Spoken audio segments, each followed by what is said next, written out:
If someone hurt you and you still can't let go, this video is not going to tell you to just move on because it's not that simple. And you know that already. You know that feeling when you wake up and for just a split second you forget and then it comes back, all of it. That person, what they did, what they said, what you lost, and your whole day starts with that weight already on your chest. If that's where you are right now, this video is for you.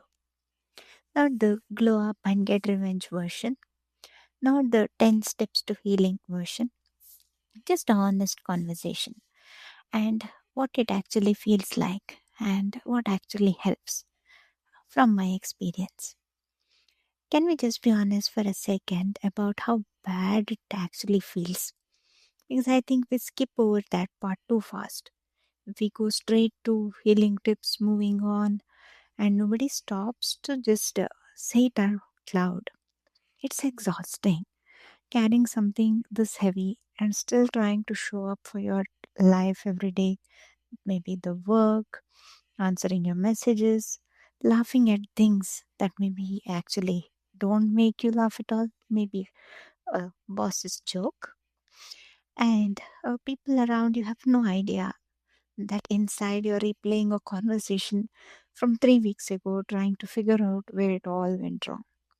And the nights are something else entirely because that's when your brain finally slows down enough to feeling everything you have been out running all day.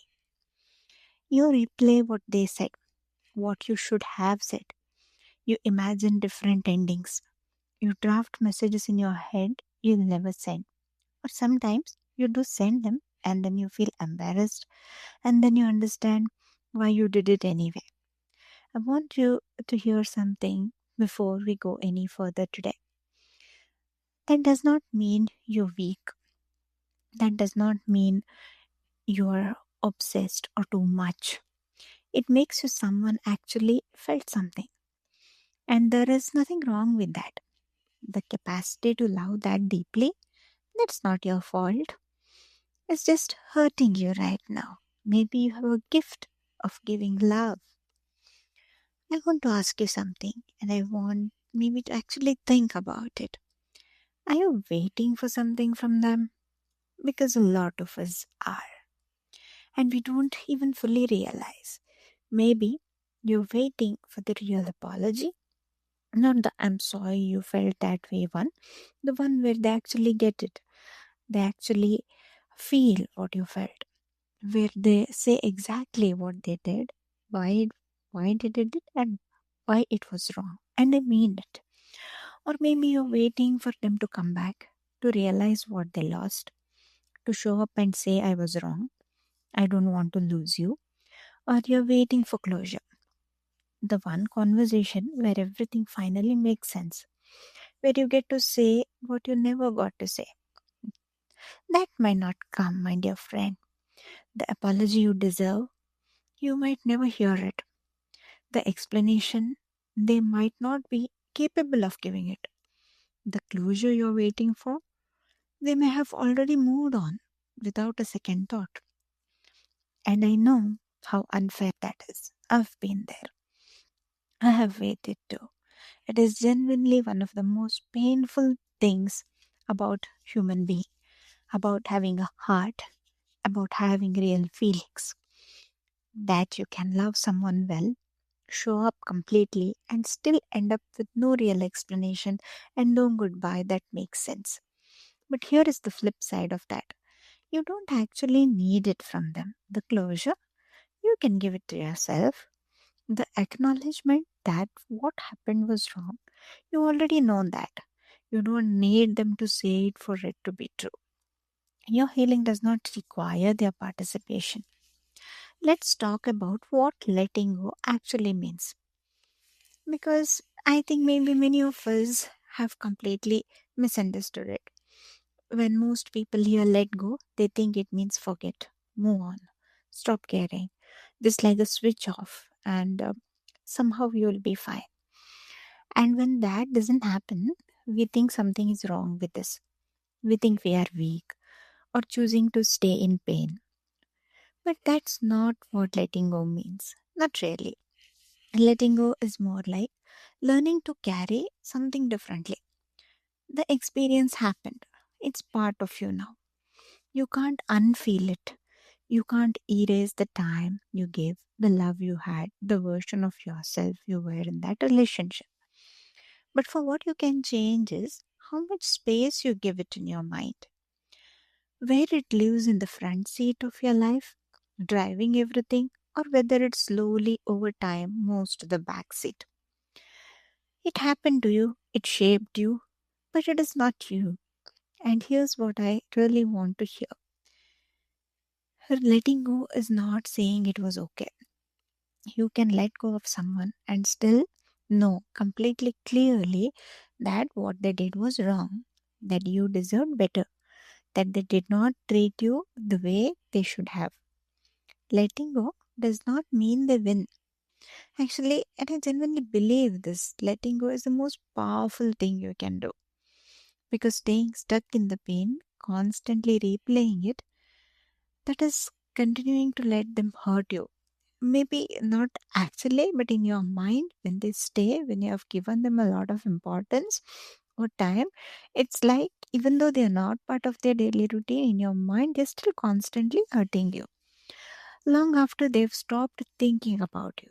That's the part of it. And they don't deserve any more of your energy. Okay, let's get into what actually helps. Not the generic stuff, the real stuff. The first thing, stop feeding the loop. There's a difference between feeling the pain and feeding it. Feeling it is sitting with the sadness and letting it move through you. That's necessary. That's healthy. Feeding is checking their social media at midnight, maybe reading the old messages and over, listening to the same songs on repeat, driving past the places you used to go. Listen, my dear friend, someone once said, you cannot heal in the same place that broke you. And I'm not saying never do any of that. Grief needs to move. But there's a point where you stop processing and start just reopening the wound. If you have been feeding the loop, gently notice that. And maybe that's something you're doing unknowingly. I get that. Start making tiny choices in the other direction. Mute them, move the photos, change the playlist, not because they don't deserve to be remembered, but you deserve to heal. You deserve better. You deserve to be happy. The second thing, get it out of your head. The worst thing you can do with this kind of pain is keep it inside your own mind. It circles, it grows, it gets louder and louder the more you push it down. Write it down, say it loud to someone you trust. If you don't have that person right now, write a letter you'll never send. Put everything in it. The ugly parts, the pretty parts, the parts you're still angry, the parts where you still love them and hate that you do. All of it. Maybe draft a message to yourself. Let it out of your head. There is something about putting it somewhere else that begins to loosen its grip on you. The third thing, come back to your body. When you're heartbroken, we live almost entirely in our heads, in the past, in imagined futures, in conversations that already happened and conversation probably would never will. Coming back to your body does not have to be intense. It means a work where you actually notice things, the temperature, the sound, the trees, the birds, what your feet feel on the ground. It means cooking something with your hands, something that you like, maybe sipping of coffee, sitting in the sunlight for some time, breathing slowly, and actually feeling yourself breathe. These small things remind your nervous system, I'm here right now. And right now, I'm okay. Because the pain is real, but you are not in danger, and your body needs to hear that sometimes. The fourth thing I would say is to come back to yourself. When you are deeply attached to someone, we slowly start to orbit around them without realizing it. Our plans include them, our sense of who we are gets shaped around them, our good days depend on them. our bad days come from them. So when they go, you're not just losing them, you're losing a version of your daily life, a version of yourself.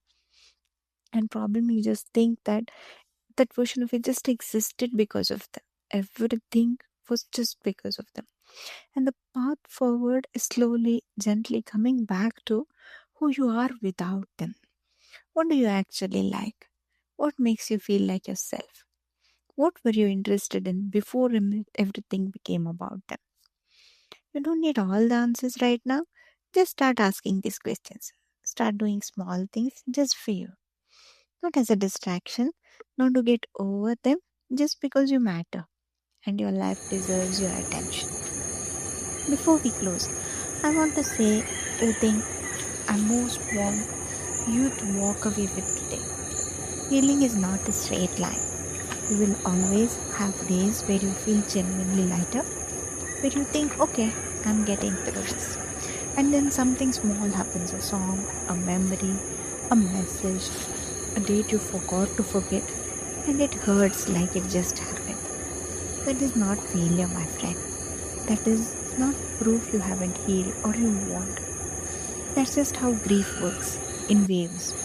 The waves get smaller over time, but they still come. And on the days when the wave is big, please be gentle with yourself. You're already carrying enough. You are allowed to still love them and also know that they weren't right for you. You're allowed to miss them and also choose not to go back. You're allowed to be grateful for what was real and still be honest that it hurt you. None of those things cancel each other out. The only thing I want you to truly believe is this: you deserve to be loved in a way that doesn't leave you in this much pain. If this video found you at the right time, I'm really glad. You don't have to have it all figured out right now. Even I haven't. You just have to keep going, even slowly, even imperfectly. You're going to be okay, and I genuinely believe that. If this helped you, share it with someone who needs it today. You might not even know who that is, but someone in your life is carrying this quietly right now. And if you'd like to have similar conversations, stay tuned here with no filters, no perfect answers, just a real quick talk of hard stuff. Take care of yourself. I'll see you in the next one.